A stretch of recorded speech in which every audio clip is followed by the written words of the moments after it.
According to Business Insider, it's not what you think it is. They said there's no evidence there's been a sale of these properties, and it's 62 rental apartment buildings in Upper Manhattan. It's promoting tons of these ICO scams at the time, and he also narrowly avoided an ICO fraud lawsuit for the same thing, under the defense that he wasn't actually influential enough to convince people to buy the scam. Bank, I'm robbing y'all. Phelps does nothing but collect dust, money over legacy, currency over legacy, because he felt underappreciated. Floyd Mayweather's reputation appears to have suffered another setback recently. He claimed that he had spent $42 million purchasing apartments in Manhattan, but available records reportedly contain no proof of such a transaction. Floyd had also proudly stated online that he owned buildings outright without relying on business partners, yet those statements are now facing serious questions. The controversy could potentially have a significant impact on his credibility and public image moving forward. Ever. All right. Now, Floyd Mayweather Jr., there's a story circulating that Business Insider did talking about this $400 million property deal that he had been discussing here in New York City. But now, according to Business Insider, it's not what you think it is. They said there's no evidence there's been a sale of these properties, and it's 62 rental apartment buildings in Upper Manhattan. Here is what Floyd Mayweather had said at the time on a video that he posted on his Instagram. I love bringing the people into my lifestyle, showing the people how I live. Now, I know you guys see me on a regular talking about real estate. Well, lately, I purchased 62 apartment buildings in New York City. And what I need you guys to do, slide over and check out the photos. It's not all 62 buildings, it's a few buildings, but guess what? All the buildings belong to me. I don't have no partners. And all the retail down low on my buildings all belong to me. Guess what? You can do the same. All right. Well, now we're trying to figure out what happened, right, with Business Insider. So according to another update, he did ink a $402 million deal for a Black Spruce portfolio. When he said that it was all his and no one invested, he meant no one was funding his part of the investment but him. And so I think this is something where maybe he owns a piece of this or shares in it, but it hasn't changed hands because the majority owner is still the same owner that it was before. I'm trying to understand what happened with this, but I know there's a story that's circulating, so just putting it out there. Whew, it's a tough one. I'm trying to understand as a real estate person myself what exactly he is communicating when he's saying that he owns this, because they're trying to make it seem like he doesn't, but what it seems like is that he owns shares of these buildings. As Floyd Mayweather gets closer to 50, his habit of publicly displaying his wealth appears to remain as strong as ever. He continues posting content that highlights designer outfits, private aircraft, and enormous amounts of cash. Critics argue, however, that repeatedly showcasing this level of luxury could be pushing him deeper into financial difficulties. Rather than concentrating on creating lasting financial security, they believe he is continuing to live by and promote an image of wealth that may not reflect reality. They kind of, think it's a red flag when you're 50 years old and feel like almost 50 and still gotta flex on social media. But, people on social media do what they do best, especially black people, try to tear each other down. So people start researching, Angelique started researching, and they found out that Floyd was capping. Now, Floyd is part of like some type of ownership group that got a part of it. Then you got 50. In a widely shared video, Floyd lays piles of cash across the table, turning his money into a visual spectacle. He proudly lifts thick bundles of $100 bills as though they were trophies. Critics argue that repeatedly feeling the need to display wealth can sometimes point to insecurity. Genuine financial success, they suggest, is often understated and does not require constant validation through social media. Money made all day.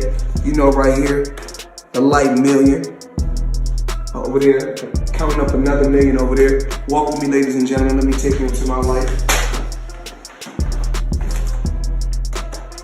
So Andrew Jackson, of course, is on the 20. Benjamin Franklin right here. Money made all day. We in the bank. Doing what we do best. Counting money. Mayweather may have finished his career without a defeat, but that does not mean his performances have been universally loved.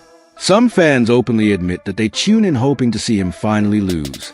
His highly defensive approach has often been labeled uneventful, and when combined with his confident and sometimes arrogant personality, it becomes easier to see why certain viewers are more interested in watching him get beaten than celebrating another victory. one of the best middleweights of all time is fighting this weekend. I didn't say greatest, I said best. I am really high on Janibek Alimhanila. He beats Canelo, he knocks out Crawford with ease. This guy's a monster, absolute freak. If you guys haven't watched his highlights, if you guys haven't watched the full fight, go watch him. He's fighting this weekend.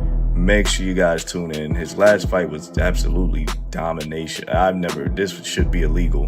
But a lot of people ask me like, Jerry, why are you so high on Janibek? What does Janibek do, or whatever the case may be? The guy is huge for 160. He's huge for 168. He debuted at 175. He's a light heavyweight. He's cutting down to 160 because Canelo won't give him the fight at 68. And 75, he's still a bit undersized. But he's a southpaw, quick hands, quick feet, explosive one-punch knockout power, insane timing, insane punch selection, amazing boxer on the inside. Probably a top 3 boxer when it comes to fighting on the inside the pocket. Probably has the best uppercut in all of boxing. Janibek Alimhanila is a monster. I hope you guys tune in this weekend to see what I've been seeing. Not too long ago, Floyd reportedly faced restrictions over promoting questionable financial ventures, including certain cryptocurrency projects and other money-making opportunities. After those restrictions ended, he became involved in similar promotions again, this time working alongside Kim Kardashian on another NFT venture. Critics argue that these repeated controversies suggest he has not changed his approach, continuing to make the same financially driven choices that have created problems in the past. When Floyd Mayweather was banned for 3 years from promoting securities after scamming his fans with an ICO called Syntratech. He was promoting tons of these ICO scams at the time, and he also narrowly avoided an ICO fraud lawsuit for the same thing, under the defense that he wasn't actually influential enough to convince people to buy the scam. And now that it's 2022, his 3-year securities ban is over, and he's back to scamming again. He's currently being sued once again for his promotion of Ethereum Max alongside Kim Kardashian, and also has gotten really into NFTs. And if you in the NFT world and you betting on me, you will never lose. But what I need you to do right now, go get Mayweather. That's my new NFT. I've been working on that for months. If I win, you win. Now, it's pretty obvious from these comments that Floyd has learned nothing after not reading the SEC settlement. So maybe that's why he tells us we can't lose by betting on him. So let's put that to the test with his last 3 NFT projects. I'm dropping my NFT tonight. FloydNFT.com, August 10th. Go get it right now. Matter of fact, don't even wait till August 10th. Get it now. My NFT. Own a piece of my legacy. Floyd Money Mayweather. I'm not just in 30% or 40%, full 100%. I'm behind you. I'm all the way in. Now, Floyd's World was indeed a huge success for Floyd Mayweather, who raked in $4.9 million. But what happened to his fans? Well, they're furious because the price of this NFT has collapsed over 90%, and they angrily responded in the comment section, "You already have an NFT project. It's called @RealFloydNFT. You released it last year and then stopped working on it immediately after. Have you been punched in the head so much you're forgetting these things now?" From allegations of avoiding tax payments to reports that Floyd was detained in Dubai over unpaid jewelry, his history has been marked by repeated financial controversies. These situations do not appear to be isolated incidents. Together, they suggest a broader and troubling pattern. The issue goes beyond the amount of money that may have been lost. It also involves declining public trust, weakened credibility, and a growing loss of control over the image he presents to the world. Well, it turns out that the rumors were true, and Floyd Mayweather has been trapped in Dubai for the last 50 days. Gervonta Davis was the first to claim it. Now, multiple insider sources have confirmed that he is in fact trapped in Dubai for a debt that has nothing to do with boxing. After doing a little digging, it seems that someone in his camp, while he was shopping for jewelry in Dubai, stole one of the pieces, got away with it, and then blocked all communication with Mayweather. Since then, Floyd has already paid for the jewelry, but they refuse to let him go until they get their piece back. And allegedly, this guy right here is the thief that started this whole mess. Floyd has generated enormous amounts of money throughout his career, but he has also faced allegations involving payment for events and merchandise that reportedly never materialized. Fans have allegedly paid for meet and greets, appearances, and exclusive material, only to receive nothing in return. A TikTok investigation also highlighted claims that much of his brand may depend more on publicity and hype than genuine substance. Floyd has stated that he earned $100 million from his fight with Conor McGregor, presenting the figure as a major financial accomplishment. although insiders and industry experts have questioned whether that amount is accurate. What's the biggest fight you've ever had? Conor McGregor and Floyd Mayweather, which ironically is a boxing event, but it's the biggest combat sports fight ever. What did that gross? It did 4.4 or 4.5 million buys at $100 a buy. Yeah. So that worked out okay. It did. Chael Sonnen, another fighter famous for his outspoken trash talk, delivered a pointed assessment. He argued that Floyd's problem is not his ability to earn money, but the way he chooses to spend it. According to Sonnen, Floyd is no longer stepping into the ring primarily for pride or love of competition, but for financial rewards, expensive automobiles, and private aircraft. That change in motivation has come with consequences. The former champion has gone from competing for championship titles to taking fights largely to generate enough income to handle his expenses. No, Floyd's not going to do MMA, but he is going to box again. He's enjoying this attention. It's been very smart what he did. I think it surprised him. I think he was just going out to have a little bit of fun. I don't think he realized he could get 4 and 5 weeks of headlines out of this, but he does need to box again, for sure. I mean, you call it breaking news, but I will tell you unequivocally right now, Floyd Mayweather does and is planning to box one more time. And the motivation behind getting into a ring again to box when he said he's retired, why? Why do it? Floyd's broke. You got to understand, the only thing more embellished than Floyd Mayweather's pay-per-view numbers is Floyd Mayweather's net worth, and he made a lot of money. But remember this, it does not matter what you made, it matters what you kept, and he is a dum-dum. So anyone, Floyd's made $1 billion. Floyd has gotten $300 million for Pacquiao, $300 million for McGregor. That might be true, but that money does not exist anymore. Is that what you're saying? Yeah, that's right. I mean, Mike Tyson, he did real well too. Evander Holyfield, again, it's not what you made. And don't forget, boxing and MMA math, whatever that number is, you get 30% of. So 30% of $1 billion, he still did really well, but not when you're spending money like that. I mean, that's just the way it works. We've seen a progression of these guys, one after the next, that all end up the same way. And that's broke, and they're just not smart with their money. And, I mean, that's all it comes down to. I'm not even trying to bag on Floyd. Look, he's just not a very bright guy. He's surrounded with even less bright guys. This is the way it works when you're a boxer and you go spend that kind of money. If you ever buy things that cost money to own, you're going to be broke. Floyd Mayweather often presents financial success as a measure of achievement, regularly using social media to highlight his wealth. His posts frequently feature stacks of cash, expensive automobiles, and other symbols of status. While Mayweather sees these displays as evidence of everything he has accomplished, critics such as Shannon Sharpe have raised concerns about what they might indicate. They argue that repeatedly showcasing money could point toward unhealthy spending habits and an emphasis on maintaining an image rather than creating lasting financial security.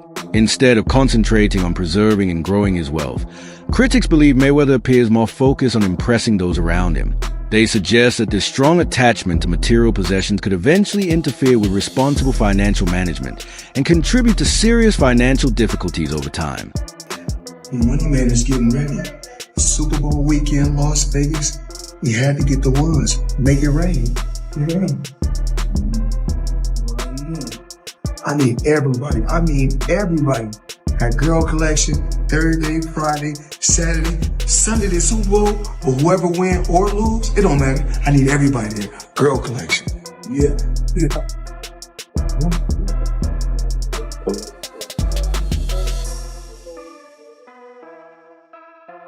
Whether people admire him or strongly dislike him, Floyd Mayweather is recognized not only for his undefeated record, but also as one of the most outspoken and arrogant personalities in sports. He has openly expressed that financial success matters more to him than how history remembers his career. While that mindset may have helped him accumulate tremendous wealth over the years, it has also contributed to the negative opinion many people hold of him. Because of that, every mistake or setback involving Mayweather tend to attract even greater satisfaction from those who have long criticized him. Floyd Mayweather was trying to give y'all the fights, and everybody starts saying that this guy was too old, this guy was too that. Floyd Mayweather starts saying F all of y'all. F the belts, F you, F everything. I'm taking y'all to the bank. I'm robbing y'all. Belts does nothing but collect dust. Money over legacy, currency over legacy. Because he felt underappreciated. I train all day long, and I'm doing this to try to be one of the greats. Forget that. I'm gonna do it for me. He became one of the most selfish fighters you'll ever hear. That's why I never blamed Floyd. When y'all hear me say the Floyd Mayweather effect, a lot of Floyd Mayweather fans, you hate on Mayweather already. No, I'm talking about the effect. Floyd Mayweather is an all-time great fighter, but people grab the wrong things because most people aren't about hard work and dedication anyway. That's why to be great is rare. Most people try to find that shortcut, and they only saw Floyd's shortcut. They never saw a scenic route. When Floyd returned to the ring for his exhibition against Logan Paul, critics argued that the matchup was driven less by competition and more by financial gain. They pointed to his reported debts and costly lifestyle, suggesting that the event provided another major source of income. However, Logan Paul later claimed that Floyd still owed him $3 million, turning the situation from an exhibition spectacle into a dispute over money and possible legal action. Logan even joked on social media that Floyd could be broke, and although the comment was made humorously, it raises a broader question about Mayweather's finances. The public cannot truly know how his money is managed or where it ultimately goes. Genuine billionaires, critics argue, do not need to constantly demonstrate their wealth to convince everyone else that they have it.